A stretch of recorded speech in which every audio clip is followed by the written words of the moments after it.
Things got heated between Eddie Hall and Dillon Danis this weekend after Hall scored a massive first-round KO win over former world's strongest man Mariusz Pudzianowski in his MMA debut at KSW 105.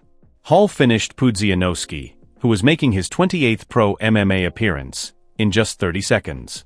And after the win, he wasted no time calling out Dillon Danis as his next target. Eddie Hall posted a picture on his Instagram profile with the caption, where he thanks his coaches who trained with him, and at the end, he added, "Dillon Danis next."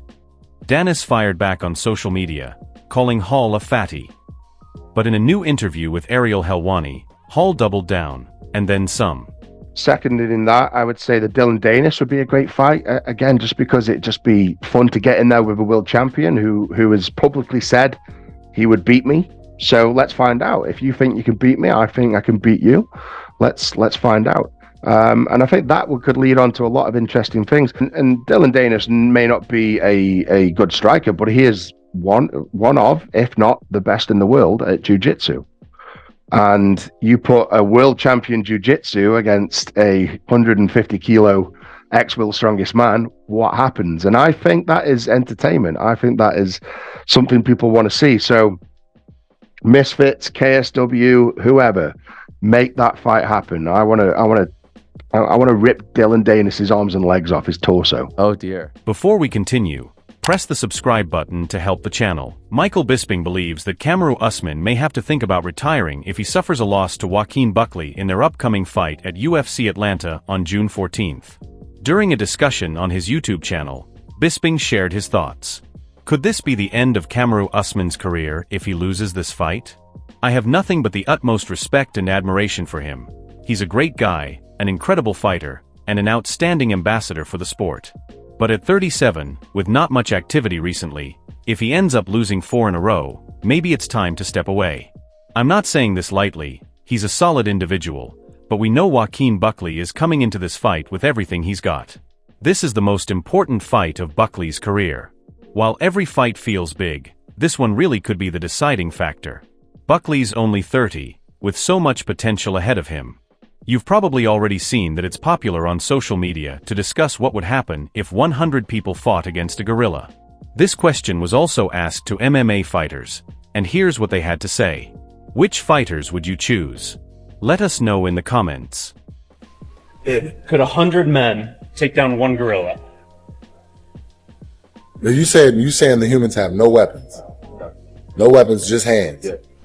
Give me like 3 of me, and I think we'll take him out. Easy. One gorilla? It's easy, bro. I'm smart, I'm strong, training every day. You think I cannot take one gorilla? 100 men? The gorilla, bro. 100%. 100 men can take down a silverback gorilla. What we're gonna do is, though, we're gonna sacrifice a few of them. Yeah, easy. 100 men win? Me alone. Well, what's the strategy? Choke? I'm gonna take my t-shirts off, my pants off. Don't worry. Like the first wave of guys coming in, and I picture the girl just like smush, just like their heads in like a row, just like. You got a 22, and you shot a gorilla, That's not gonna chip or piss it off, right? So what the fuck are your fists and your feet gonna do? And the shoot, take him down, boom, boom, easy. Easy. I think I can take one gorilla. 600 pounds. 600 pounds? Maybe inside trip. Islam Makhachev teaches Belal Muhammad how to hold the belt. Grab under. Does it work? Oh. For us, this is the greatest picture in UFC history. I teach you, brother. I teach you. I gotta learn.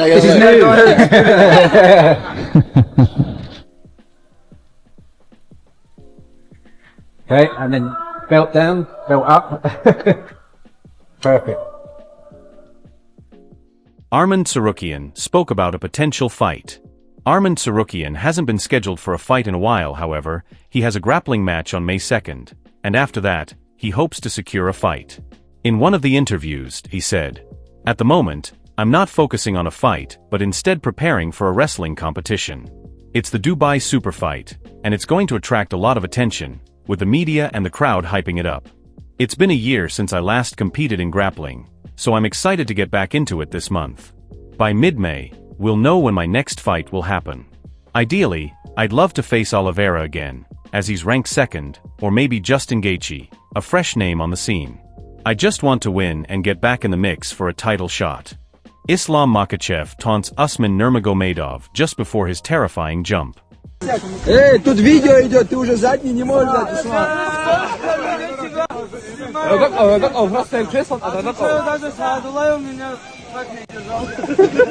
Я его как взял, смотри, осторожно.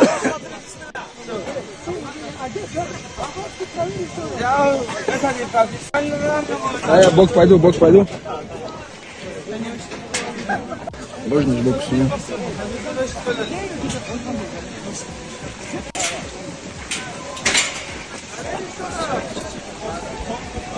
А чё сверху не затянул? Сверху затяните эту вещь.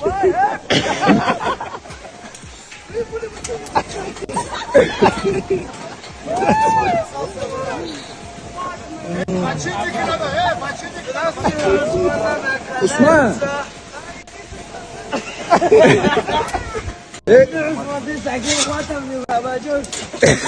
По-моему, сам свою самбо вспомнил, да? Да, расхват серьезный. Роли они реально, сними, да, сними, не дага. Осман, эй, ехали. Дай, брат. Дай я сниму хотя бы. Часы, Усман. Часы отдай,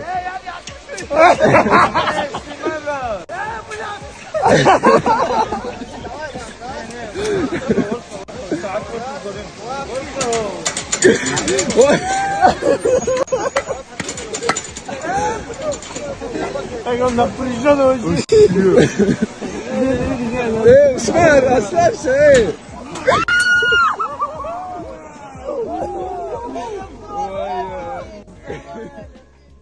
Michael Bisping has offered his perspective on the trilogy bout between Max Holloway and Dustin Poirier set for UFC 318, suggesting that the momentum may now be swinging in Holloway's favor. He reflected on their first encounter, where Poirier's age and fight experience gave him a clear advantage over a much younger Holloway. However, Bisping now sees a shift in the balance, implying this time, it could be a very different outcome. Awesome main event, New Orleans, Dustin's backyard for the BMF belt. It's a rematch. Max Holloway Dustin Poirier won the first two. Shot of redemption for Max Holloway. But caveats here. Max Holloway made his UFC debut against Dustin Poirier. I think he was about 20 years old. Dustin Poirier was 23, 24. He'd grown into his body. He had the man strength. He had a bit more experience in the organization, more experience overall. And of course, Max Holloway paid the price. He lost via armbar in the first round. Then they rematched years later for the interim belt, have a much closer fight, but Dustin Poirier wins again by a decision. This time now, Dustin's last fight in his hometown. Dustin's at the end of his career. Wear and tear, losses accrue, confidence issues perhaps. I'm not saying he does have that, but we're just fighters, we're human beings. Few surgeries along the way, wear and tear, as I say, and Max Holloway is the younger, fresher guy. So the advantage that Dustin had was that he was older and stronger. Now that same advantage becomes the disadvantage. It's a crazy world we live in. Yeah, and I think that's why it makes so much sense for those two. And I mean, Dustin was really clear that legends only is the only people that he wanted to be fighting. He mentioned on one interview, or maybe when he was on the desk for one of the recent pay-per-views, saying that he was also willing to do Justin Gaethje and get that fight back. But when they brought him, they said, no, it's Max Holloway. He said, well, I can't argue with that. I said, legends only, and it's a guy that he's got a history with. It would be Max's first fight in the UFC against Dustin, and it gets to be Dustin's last fight in the organization. And congratulations. Alex Pereira pretending to be Coach Plinio's security guard.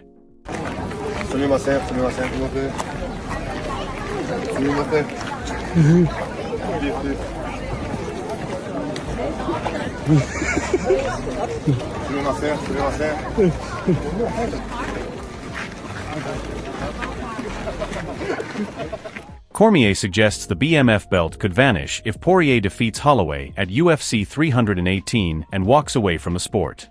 In his eyes, Poirier retiring on top might be the final chapter for the fan-favorite title. It's a problem, but also can be a great thing, right? There is a certain section of the mixed martial arts community that thinks the BMF title is only a gimmick. Chill, I understand that you and I like it. They think it's a gimmick and it needs to be done away with. Hey, BMF title gets defended in New Orleans. Dustin Poirier wins the BMF title and walks away. Title goes out the door with him, right? Hey, that's the danger. Dana White, Hunter Campbell, it is a retirement fight. A loser leaves town. It's essentially a loser leaves town match. Dustin Poirier leaves town. He takes the belt with him. That's it. BMF title's gone. I want the BMF title to stay. But chill. If it's on the line, and if the guy wins it, and he says, hey, I'm taking my lunch pill, I'll see you next time, BMF title goes out the door, right? And that's a wrap for today. If you enjoyed the video, make sure to like, subscribe, and hit the notification bell so you never miss an update from the fight game. Drop a comment below. Who do you think wins the trilogy, Poirier or Holloway? Thanks for watching, and I'll see you in the next one.